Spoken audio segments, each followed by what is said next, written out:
بسم اللہ الرحمن الرحیم. سورج ہوں زندگی کی رمق چھوڑ جاؤں گا، میں ڈوب بھی گیا تو شفق چھوڑ جاؤں گا. تاریخ کربلائے سخن دیکھنا کہ میں خونے جگر سے لکھ کے ورق چھوڑ جاؤں گا. صدر فہم و ادراک، ایوان خوددار و بیباک اور گلستان تعلیم کے مہکتے پھولوں، السلام علیکم. جناب صدر، آج میری تقریر کا عنوان ہے موسمیاتی تبدیلی کا مسئلہ ایک سنگین مسئلہ ہے. جناب والا، آج کی انسانی تاریخ میں سب سے سنگین خطرہ نہ تو جنگ عظیم سوم ہے، نہ معاشی بحران ہے اور نہ ہی عالمی وبا ہے، بلکہ اگر کوئی خطرہ ہماری جانوں کو لاحق ہے تو وہ ہے موسمیاتی تبدیلی. کیونکہ معاشی بحران اچھی پالیسیوں سے ٹھیک ہو جائے گا، جنگیں صلح سے ختم ہو جائیں گی اور عالمی وبا ویکسین سے شکست پذیر ہو جائے گی. لیکن جب آب و ہوا صاف نہیں ہوگی تو پھر سوال یہ ہے کہ انسان صحت مند زندگی کیسے گزارے گا.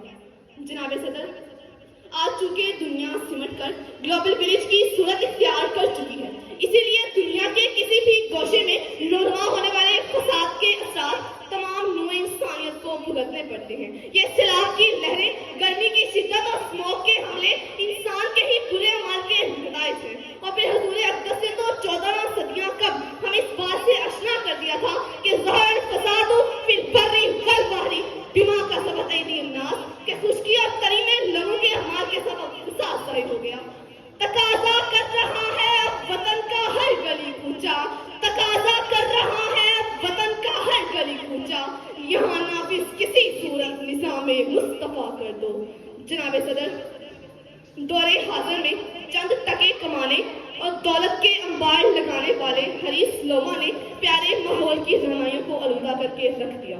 گاؤں کی پیاری فضاؤں، چہچہاتے پرندوں کی دلاویز صداؤں اور باغات میں رنگ برنگے پھلوں کی اداؤں کو چھوڑ کر ہم نے بے رحمی سے درختوں کو کاٹ کر بڑی بڑی عمارتوں سے مزین شہر بسانا شروع کر دیے. اور پھر درختوں کی بے طرح کٹائی سے جنگل کی بے گناہ مخلوق کو بھی موسمیاتی بحران کا سامنا ہے. چہچہاتی چڑیاں، بلبلاتے ہرن اور کئی بے زبان جانور اپنے خدائے واحد سے یہ سوال کر رہے ہیں کہ اے رب جلیل، کیا یہی ہے وہ انسان جسے شکل مخلوقات بنا کر بھیجا گیا تھا، آج وہی ہم سے ہمارے مسکن چھین رہے ہیں. جی ہاں جناب صدر، صرف جانور ہی نہیں بلکہ کئی انسان بھی موسمیاتی تبدیلی کی لپیٹ میں آ چکے ہیں.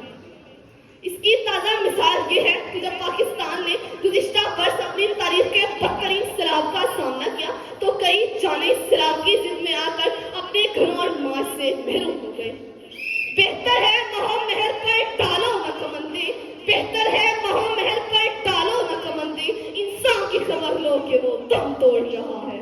صدر علی مرتبہ، دور حاضر میں موسمیاتی تبدیلی ایک فوری اور پیچیدہ مسئلہ بن چکا ہے جس سے نپٹنے کے لیے اجتماعی کارروائی درکار ہے. خیر اب تو یہ دھرتی بھی ہم سے تقاضا کرتی ہے کہ میں دھرتی ہوں، مجھے جینے دو، مجھے میرے حال پہ جینے دو. میرا نام زمین امین ہوں، میں سب نسلوں کی، سب فصلوں کی. میری ممتا جاگتی رہتی ہے، میری کوکھ میں صدیاں پلتی ہیں، میرے اپنے چشموں کا پانی مجھے پینے دو، مجھے پینے دو. میں دھرتی ہوں، مجھے جینے دو، میں دھرتی ہوں، جینے دو.